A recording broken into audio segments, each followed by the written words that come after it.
তাহলে দেখো কৌশিক জালিকা নামকরণ হওয়ার কারণ কি? কারণ হচ্ছে যে কোনো একটা ধমনী যখন কোনো একটা অঙ্গের মধ্যে ঢুকে ঠিক তখন এটা কিন্তু চিকন নালিকা করে এত চিকন যে দেখতে কৌশিক মানে কেশ বা চুলের মতো, বুঝছো? কৌশিক মানে কেশ বা চুলের মতো, তাহলে চুলের মতো নারী হয়ে যায়, এর জন্য নাম হলো কৌশিক নারী। এখন ধরো তাহলে এটার নাম হলো শিরা, এগুলা এগুলো চুলের মতো না,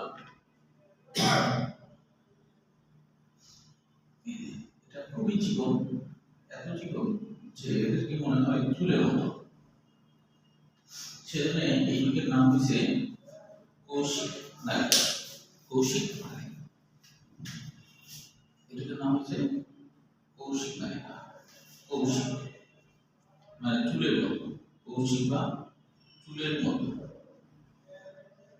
চুলের মতো, কৌশিক বা চুলের মতো, ঠিক আছে? কৌশিক বা চুলের মতো, এইটা অবশ্যই ধমনী,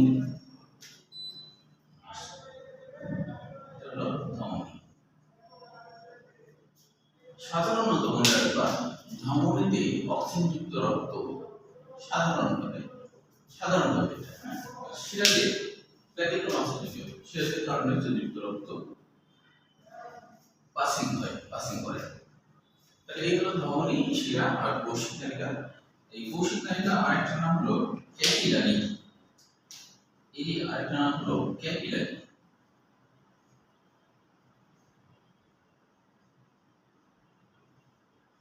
নাম কি? ক্যাপিলারি। ক্যাপিলারি বলা হয়।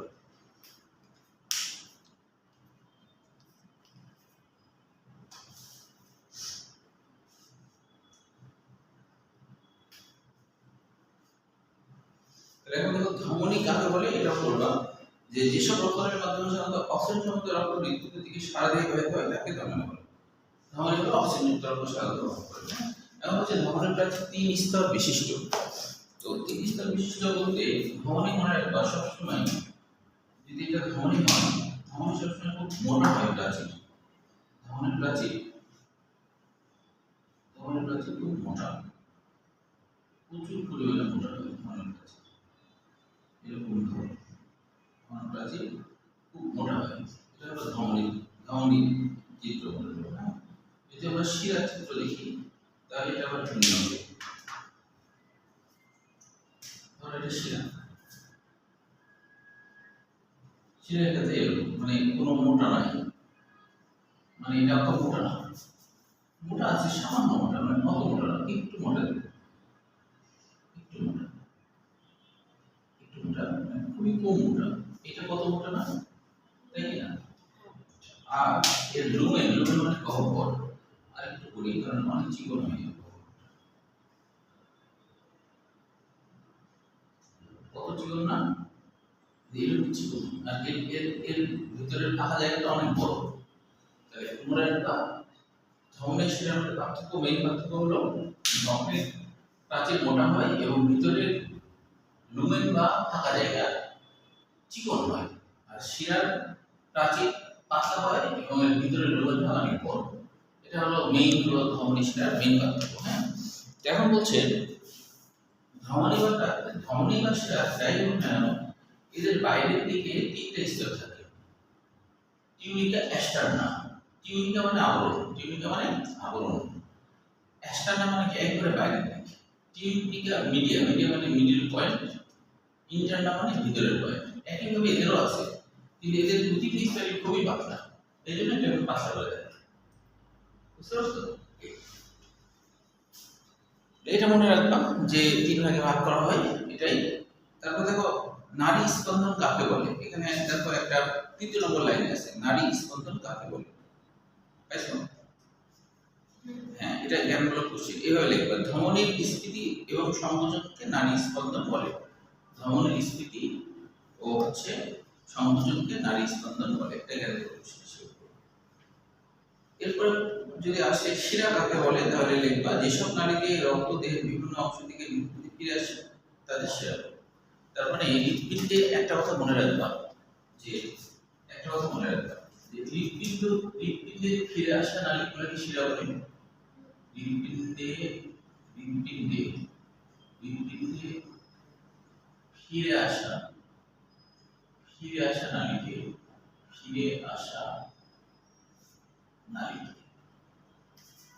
হৃৎপিণ্ডে ফিরে আসা নালীকে শিরা বলে। হৃৎপিণ্ডে ফিরে আসা নালীকে শিরা বলে। আর হৃৎপিণ্ড থেকে বের হওয়া নালীকে হৃৎপিণ্ড থেকে বের হওয়া নালীকে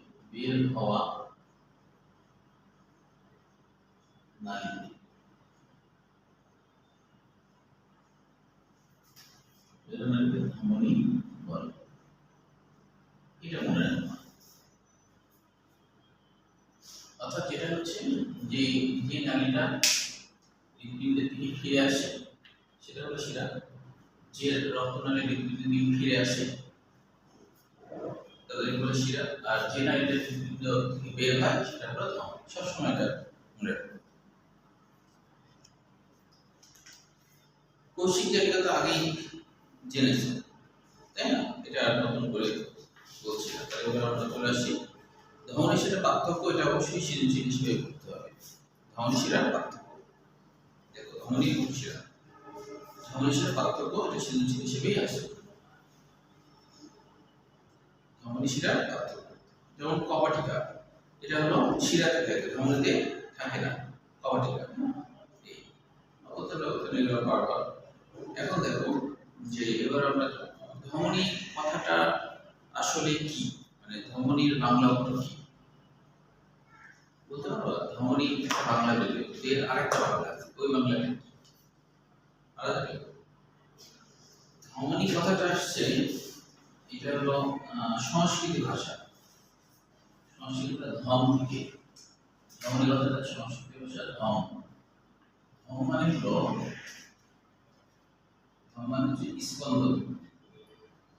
স্পন্দন।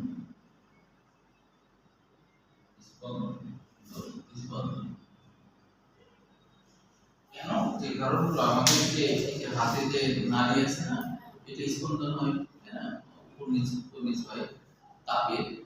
এইটাই প্রথম আবিষ্কার হয়, তখন এটাকে বলা হয় স্পন্দন। পরে দেখতে হলো এটা আসলে ধমনী। আর শিরার বাংলা অর্থ, শিরার আরেকটা বাংলা অর্থ হলো শিরা, নালী। শিরার বাংলা অর্থ নালী, শিরার বাংলা অর্থ নালী বা প্রবাহ পথ। নালী বা প্রবাহ পথ, নালী বা প্রবাহ পথ, সেটা হলো নালী বা প্রবাহ। এবার দেখো রক্তচাপ। তাহলে রক্তচাপ কাকে বলে এটাও কিন্তু জ্ঞান করছি। রক্ত প্রবাহের সময় ধমনীর গায়ে যে চাপ সৃষ্টি হয় তাই রক্তচাপ। রক্ত প্রবাহের সময় ধমনীর গায়ে যে চাপ সৃষ্টি হয় তাকেই রক্তচাপ বলে। এরপরে দেখো যে সিস্টোলিক চাপ, সিস্টোল এবং ডায়াস্টোল, এটা একটু মনে রাখতে হবে। হ্যাঁ, যে যেমন হলো প্রথম কথা হলো সিস্টোল কাকে বলে, ডায়াস্টোল কাকে বলে। তো এর আগে আমরা জেনেছি, তাই না? সিস্টোল কথাটা হলো হৃৎপিণ্ডের সংকোচন, এটা মনে রাখো। সিস্টোল হলো হৃৎপিণ্ডের সংকোচন, হৃৎপিণ্ডের সংকোচন।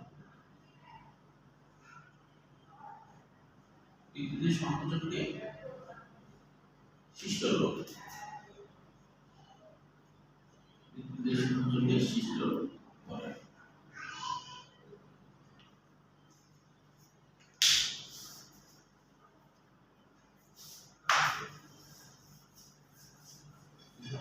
আর ডায়াস্টোল হলো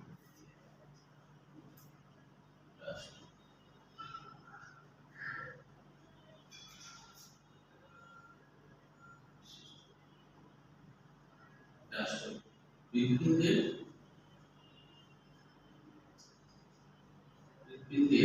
প্রসারণ। ডায়াস্টোল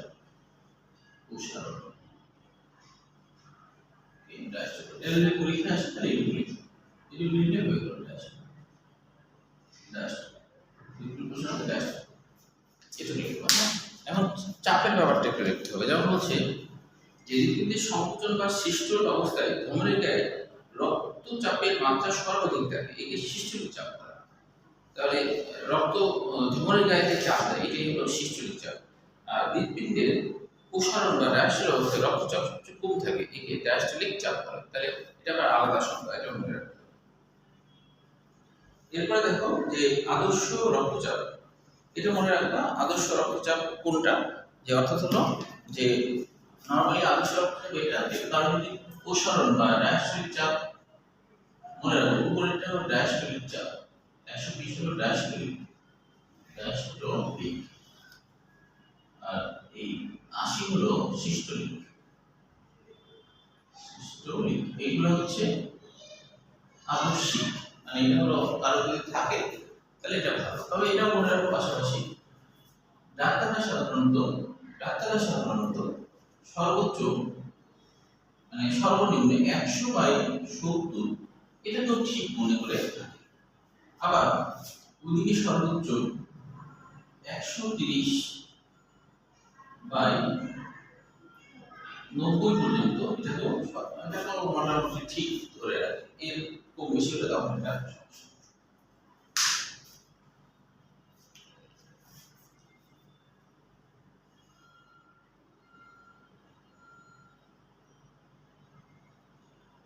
যেখানে দেখো পালস প্রেশার শেষের দিকে আছে। পালস প্রেশার যে দুই ধরনের রক্তচাপের পার্থক্যকে নাড়ি চাপ বা পালস প্রেশার বা ধমনী ঘাত বলে। এটা কেন কোশ্চেন হিসেবে করবা। সাধারণত সুস্থ অবস্থায় হাতের কবজিতে রেট তথা হৃৎপিণ্ডের মান প্রতি মিনিটে 60 থেকে 100, এটা সুস্থ মধ্যে ধরা হয়। তবে প্রতি মিনিটে পুরোপুরি মানে সুস্থ ধরা হয় আসলে অ্যাকচুয়ালি 72 থেকে 72, এটা হলো অধিকতর সঠিক। দৌড়াদৌড়ি করলে বা কোনো টেনশন করলে সেক্ষেত্রে কম বেশি হতে পারে, ওটা 60 বা 100 ঠিক করা আছে। এরপরে দেখো যে এখানে একটা যন্ত্রের কথা আছে, এই যন্ত্রের কথাটা মনে রাখো যে হাতের কবজিতে হালকা করে চাপ দিয়ে ধরে পালস রেট তৈরি করা যায়। আচ্ছা, তারপরে আছে দেখো স্পিগমো ম্যানোমিটার বা সংক্ষেপে বিপি যন্ত্রের সাহায্যে রক্তচাপ মাপা যায়। এই যন্ত্রতে ডায়াস্টোলিক ও সিস্টোলিক চাপ দেখে রক্তচাপ নির্ণয় করা যায়। স্পিগমো ম্যানোমিটার জিনিসটা কি? দেখো স্পিগমো ম্যানোমিটার জিনিসটা এটা একটা যন্ত্র, যদি এরকম নাম কেন হয়েছে সেটা কি, এরকম নাম কেন এরকম নাম? দেখো স্পিগমো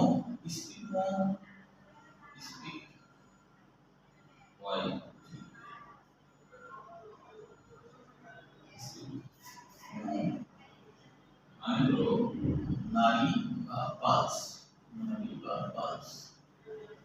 এটার উপর ভিত্তি আমরা পাই। আর মোনোমিটার মানে হচ্ছে চাপ মাপার যন্ত্র, চাপ মাপার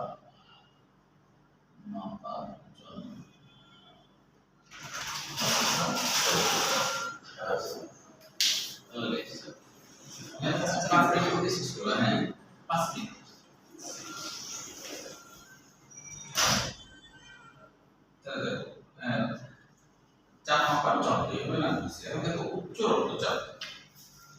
রক্তচাপ কাকে বলে? প্রথমে রক্তচাপ কাকে বলে দ্বিতীয় নম্বরে আছে। দেখো রক্ত চলাচলের সময় রক্ত নালিকাতে যে চাপ সৃষ্টি করে তাকে রক্তচাপ বলে। আর কথা বাদ দিয়ে সরাসরি লিখবা স্বাভাবিক যে বেশি রক্তচাপকে উচ্চ রক্তচাপ বলে। স্বাভাবিক যে বেশি রক্তচাপকে উচ্চ রক্তচাপ বলে। দেখো সিস্টোলিক চাপ 120 মিলিমিটার/মিনিটের নিচে, এটা তো আগেই বলেছো। এখন দেখো উচ্চ রক্তচাপ ঝুঁকির কারণ, এগুলো কিন্তু সৃজনশীল হিসেবে আসতে পারে।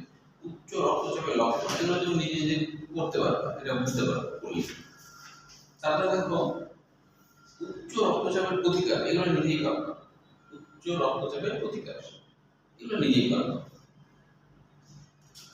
আচ্ছা, আজকে হয়তো শেষ করা যাবে না, আগামী দিনে শেষ করি। হ্যাঁ, কোলেস্টেরল থেকে আমার সাথে আগে এটুকু তো পড়ে আসবে, পড়ে দেখবে যে কি সমস্যা আছে।